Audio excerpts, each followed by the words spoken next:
Hi, welcome to the Rose at Home channel. I'm Rose and I am at home after my last day with students on campus. Today was the last day of exams. We go into graduation rehearsal tomorrow. We've got graduation on the weekend, and then I get just about 2 months to read and catch up on sleep and talk to you and enjoy my house, and I cannot tell you how much I'm looking forward to it. But in the meantime, I feel like I'm a couple of videos in and now is the time to do that Booktube Newbie Tag. And I'm really excited for it. I enjoy watching other people's Booktube Newbie Tags. I hope you do as well. So I'm gonna jump right in right now with question number 1. Why did I make a Booktube channel? I didn't make a Booktube channel. I made a house buying channel. I made a first-time homebuyer channel. We started September-ish, I think. I'm gonna have to go back and look. I don't remember how long ago we started. When I was doing the official things for buying this home, I started the channel. Liam and I went to open houses and we talked about our open house experiences and all of the things with buying this house. That's what this channel was. And the original intent was that this channel would remain about then fixing up the house and making repairs and painting and decor and all of that. And I had a number of channels that I watched that focused on those things, and I thought I was gonna jump in and be one of those folks. After we closed on the house and I started moving in and we started like trying to think of videos to do and all of the projects that needed to be done in the house, the added stress of adding filming and camera angles and light and all of that to all of these projects that I was learning for the first time and how to do things for the first time, it was too much. The house by itself was anxiety inducing enough, and it still is, but adding YouTube and filming it and doing all of that on top of it, it was not fun. It was not fun to the 5 millionth degree. It was not fun. And I'd be proud of it every time I'd get a video finished and I'd get it published. I'd be really happy.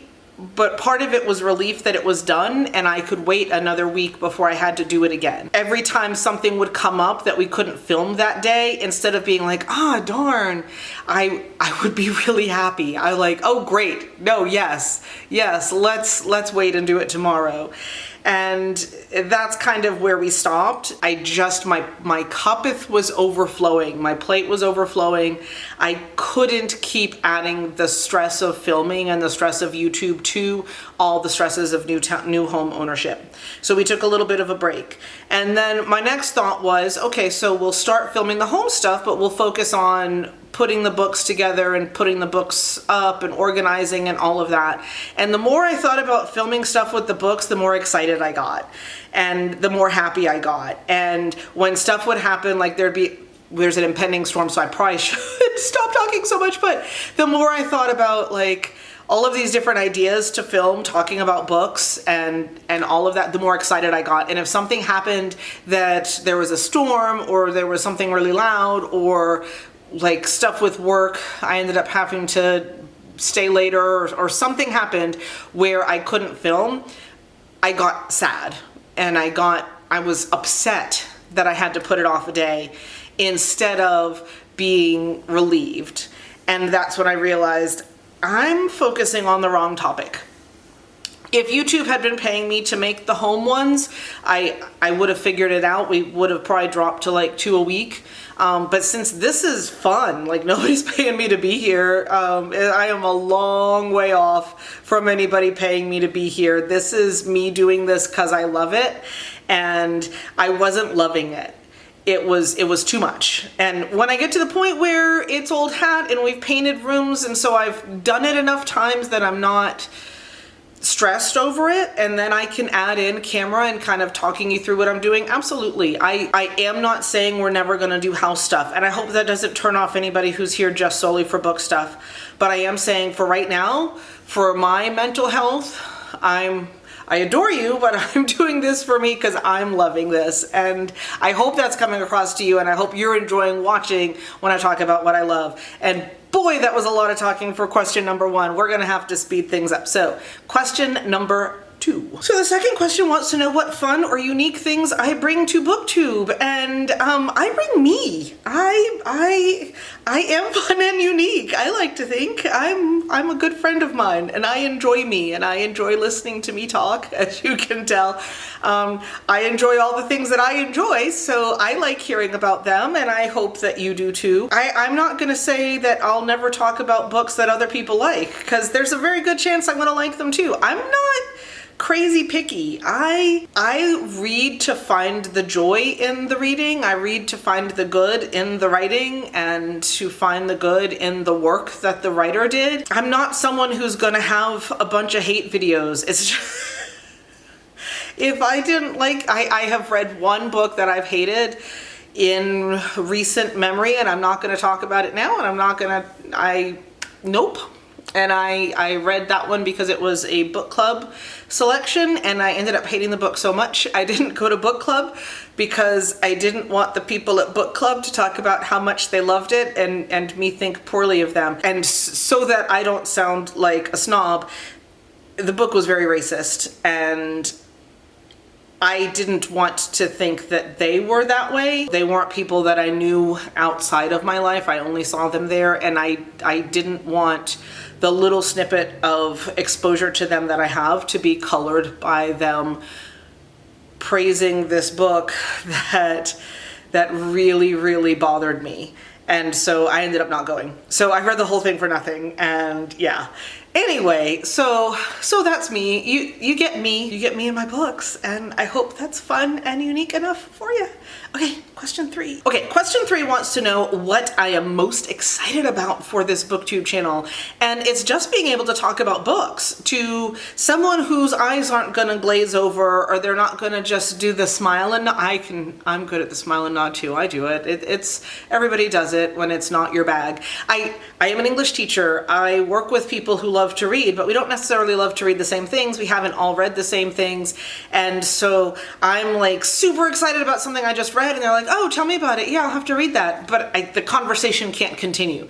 So yeah, you're on the other side of a lens, but you're there. And if you're not interested, I don't have to worry that you're being polite. You're probably just gonna go. And hopefully though, you are interested and you stay and you subscribe so that you come back every single week. I will tell you, one of the things about being a baby YouTuber, every single subscriber, I cheer, I happy dance. If I'm home when I see it, I call Liam in and he cheers and happy dances for me. I am making this channel for me because I want to be able to talk about books, and I'm hoping that there are people on the other side of this lens that want to listen to me talk about books.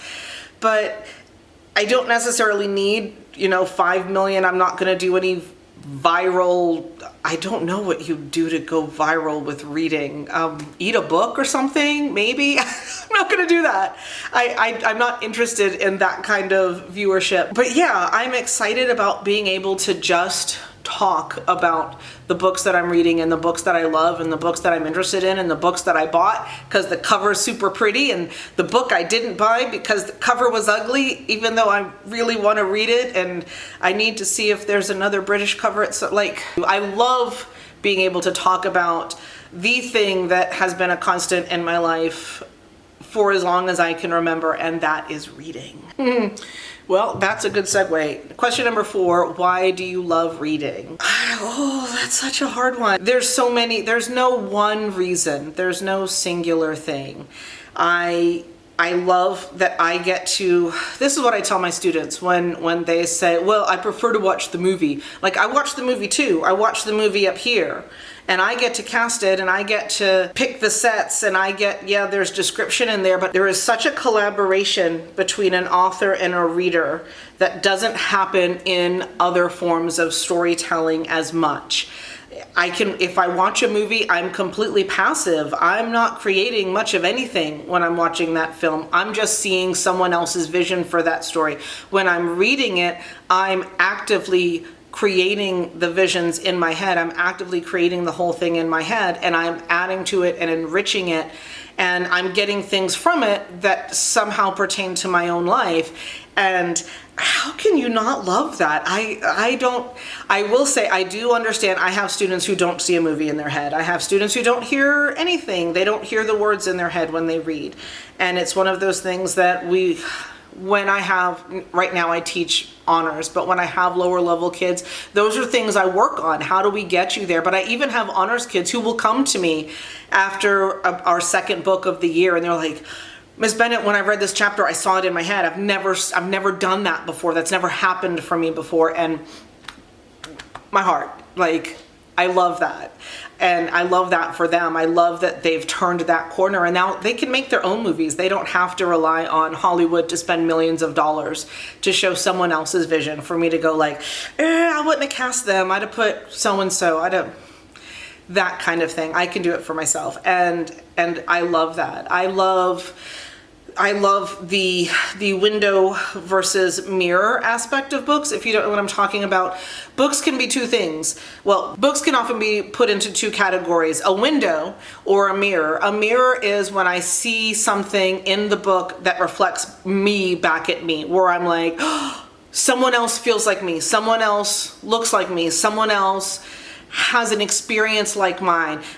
Someone else had something else happen to them, but they feel about it the way that I would feel about it. Like I'm reflecting back to myself and I'm feeling like I'm not alone.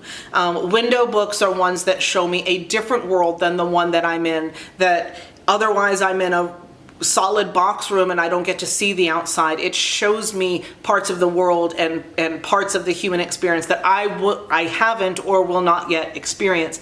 And so books do that better than any other type of storytelling medium, in my personal opinion. And so I love those aspects of books. There's not much I don't love. So I don't love books with ugly covers.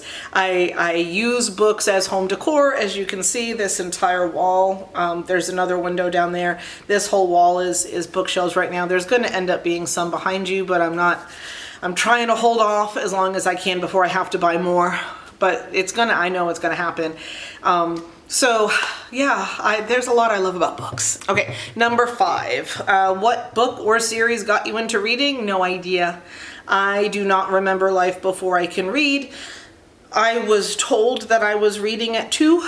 I don't remember being 2, and I honestly don't think that's, I guess it's possible. I don't know.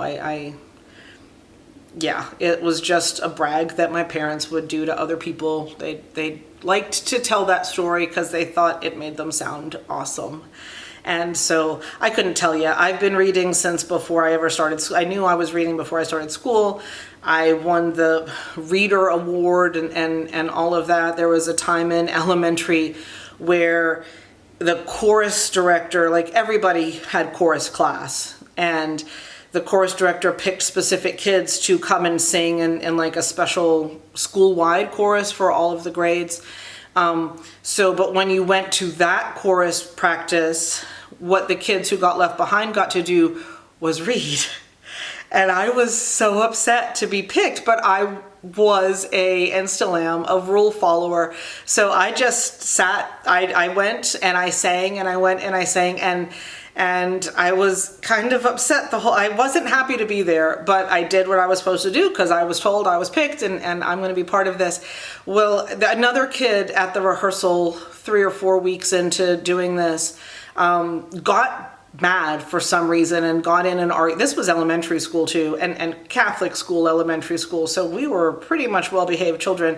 But this child was upset, and I'm not sure what happened, but the director like blew up at her and said, if anybody, like yelled at her, if you don't want to be here, then go back to class. And then he yelled at the whole of us on the risers, if anybody doesn't want to be here, go back to class.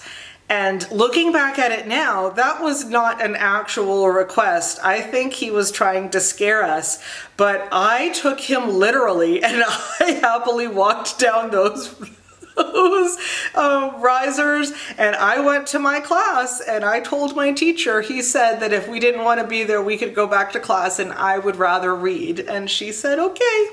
And so that was the end of special chorus for me. So yeah, I couldn't tell you where I started. I've just always been this way. Number 7, what challenges or hurdles do you have with this Booktube channel?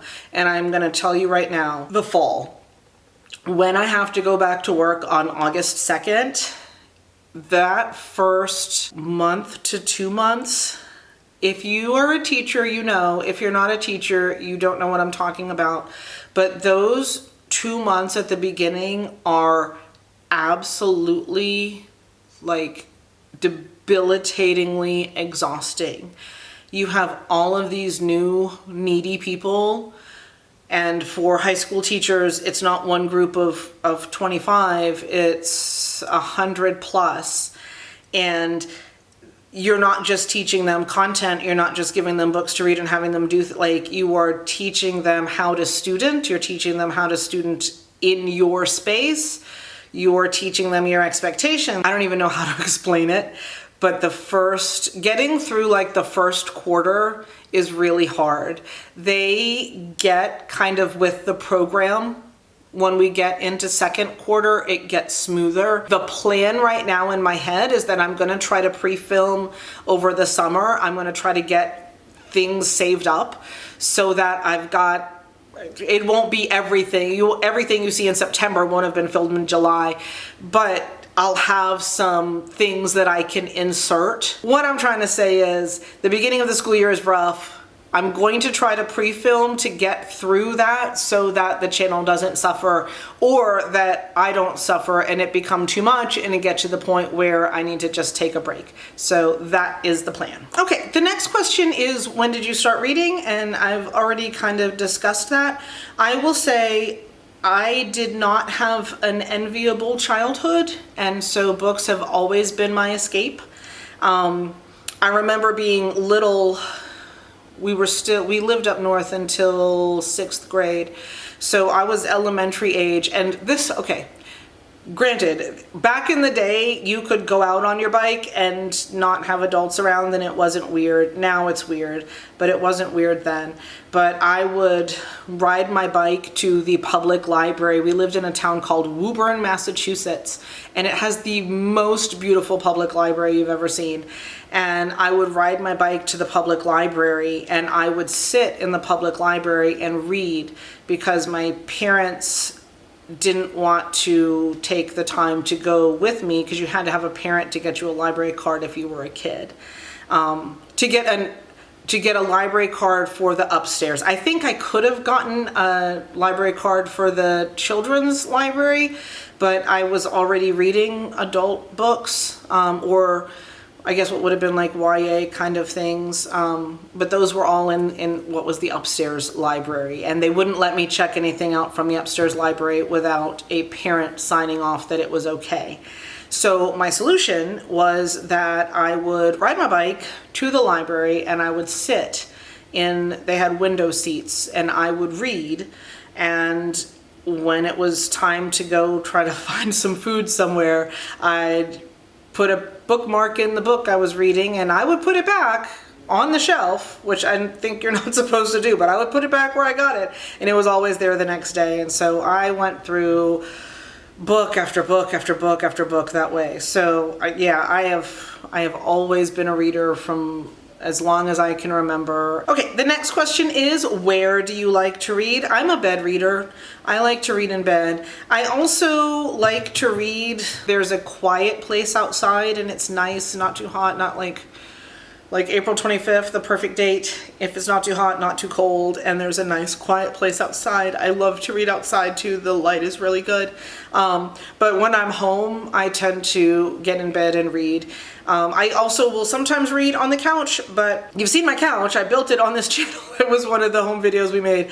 It's firm. It's a little too firm. It's not super comfy, so I tend to go and read in bed. Even if it's the middle of the day, I'll just kind of lay on the bed and read. What kind of books do I like to read is the next question. I like to read most kinds of books. As you can see behind me, and I didn't realize this till I organized my books, because I really thought I had more fantasy than I do. But behind me is either literary fiction or contemporary fiction, and it's the small shelf and the big shelf together. I also have another shelf that's over there that has my fantasy, which is, I thought it was going to be more, only 3 shelves. My sci-fi, which I really thought was more, is only 1 shelf, and my horror, which I knew wasn't a lot, is 1 shelf, but I've got lots of growing room there. My romance is on a very small shelf. I do have a decent amount of mystery thriller, and I really enjoy those. I'm surprised I don't have more of them, but they don't fit on the shelves. And so the only way to get everything to fit on the shelves, if you watched my empty house tour, there's like a window pass through between the area that should be the dining room, which in our house is the puzzle room. I've got a big table in there, but it's always got a puzzle on it, and the living room, and it's got a counter on it. And so that counter has all of my mystery thriller suspense books, and I've got a little bit of growing there, but not a lot. So those are the reason that I'm going to have to get a new shelf soon-ish. I think I've got a couple of months until then. I think I pretty much, literary fiction and contemporary fiction, I really, really enjoy. I really, really enjoy mystery thrillers. I love whodunits. I love kind of trying to piece it together. I really love I teach creative writing as well, and I really love writing those. I do enjoy fantasy, and I have a decent amount of that. Less with sci-fi, less with horror. Not that I don't ever read it, just that I don't normally read it. And less with romance, and I think that pretty much sums all of it up. This'll be fun. I just described it, but the next question is, what does my book collection look like? So let me see if I can figure out a way to show it to you. Okay, I'm a little nervous. I do want to do a full book tour at some point, but that point is not today. So I'm going to do kind of a quick scan so that you can kind of see what I'm talking about, and hopefully that's not going to be too terrible. Okay.